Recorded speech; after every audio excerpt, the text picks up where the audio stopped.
One of the cool things about working with C# and .NET is that it provides you with some methods that can really cut down on the amount of work you have to do. To demonstrate a couple of these, let's go back to the examples we were looking at in the last lesson. We created an array of numbers, and we created a random number object to assign those numbers in a loop. So we'll do that first. Remember, we can use the length of the array as the means to stop the loop, just like so. And then to compute the sum, we wrote another loop. I'll just copy this loop rather than type it again, and take out the assignment and change it to a new assignment. And let's just display that sum. This may give you a little foreshadowing as to what I'm getting ready to do here. All right, so let's run this program. And the sum is 445. We didn't look at the loop elements. Let's add another loop to do that real quick. It just always helps to see what numbers you're working with. Numbers sub I plus a space. All right, let's run it again. Of course, we'll get a new set. A little error. Oh, I see. Sometimes IntelliSense picks it up. Sometimes it doesn't. Try it again. Okay. Let's put a console right line. We'll have a blank line right here. Now, another way to get the sum is with a method called sum. So we're going to write the sum from the method sum is plus concatenate numbers dot sum. So let's run this. Okay. So now, rather than have to write a loop to compute the sum, we can get the sum directly from a method, the sum method. Now once we have the sum, we can compute the average divided by numbers.length, like so.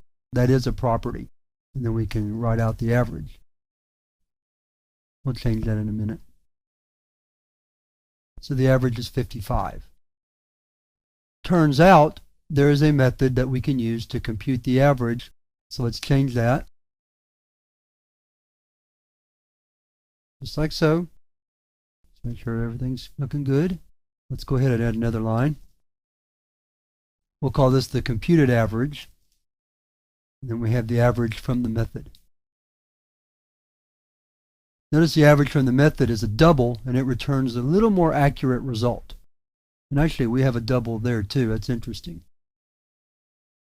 But clearly you're getting a more accurate figure using the average method, so I would say use that when you have a choice. So these are just two of many methods that are available. I would encourage you to explore IntelliSense just simply by typing the name of an array and a dot and go through the list and look at a lot of these.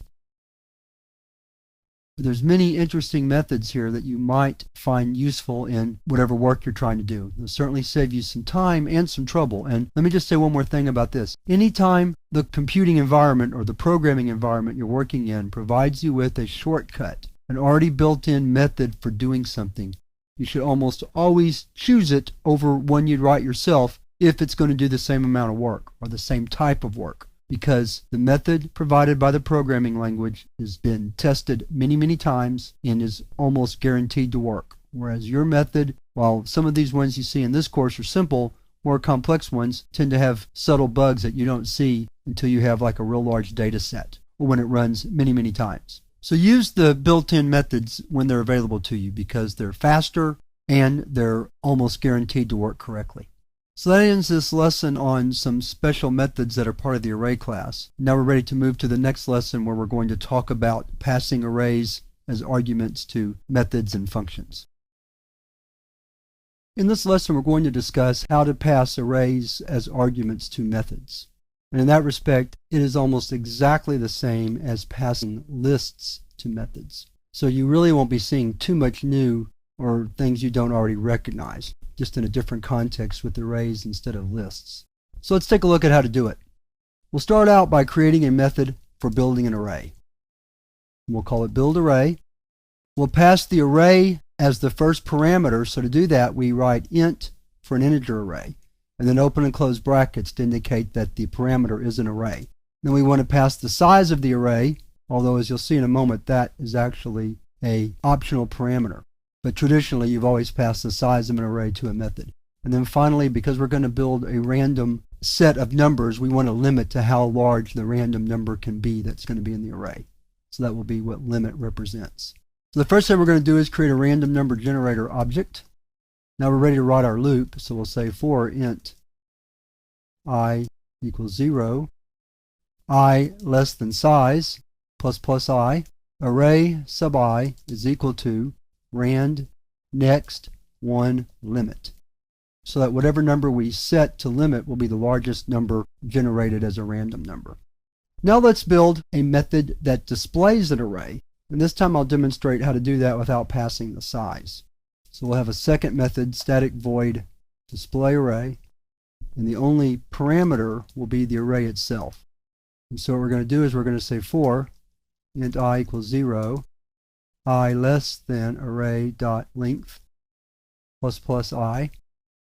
We're just going to display the contents with the space between each array element, and we'll keep our example short so that we don't go over one line. So it's going to be array sub I plus concatenate a space. Now what we're gaining by doing this is not having these messy loops in the middle of our main program. Not that they're that long, but they just detract from the main part of the program. So much better to have a method call than messy code that is contained in the method call. Alright, so let's test these two methods. First thing we have to do is create an array, but before we do that, let's create a size for our array. And let's say 10 items. We'll set it as a constant. Then we'll say int numbers equals new int size. Now we're ready to build this array, so we'll write build array numbers size, and let's say we want our limit to be 100, so we'll say 100, 101, since we know that's the random number generator's limit for 100. So that will build an array of 10 elements in the range of 1 to 100, and then let's display the array, and then let's have a console read key. So let's run this program, and there's our array. If we were using this program to, say, test a grading program, we might change that limit and change the build array to go from 50 to 100, just to more reasonably represent a set of grades, since most students don't score below 50. But I'm not going to change it just because it's working well for this example, so we'll leave it like it is. So we saw how build array will build the array using standard techniques. Display array does the same thing, displays the array again using standard techniques. Now, the last thing I want to demonstrate is the fact that, like lists, arrays are reference objects. So when I pass an array to a method and make changes to that array, those changes are reflected back in the main program because we're working with a reference object and not a value object. So let's write a little program, and we'll call it curve. And it will take an array and a number of points you want to curve the grade by. And so we're going to write for int I equals 0, I less than array dot length plus plus I, array sub I plus equal points, and then close it off. So we can come back to our main program, call the curve method with numbers, and then display it again and see that it worked. So, I forgot the points. So let's add the points. Let's say 5.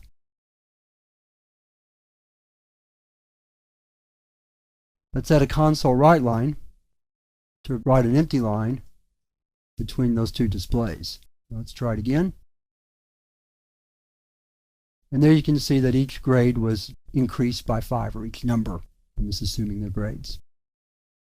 So here you've seen 3 examples of how to pass arrays to methods. And I purposely, in the build array method, included the parameter for size just to demonstrate that we don't actually need it. Some programming languages force you to pass the size of the array to a method, but C# can determine that even inside a method using the length property. And finally, I demonstrated that arrays are reference objects, just like lists are, by passing an array to a curve method that added points to the array that was passed in as the argument. So now we're ready to move to the next couple of lessons where we're going to talk about two-dimensional arrays, which are used to store tables of data, such as what you might see in a spreadsheet. And we'll look at that in the next lesson.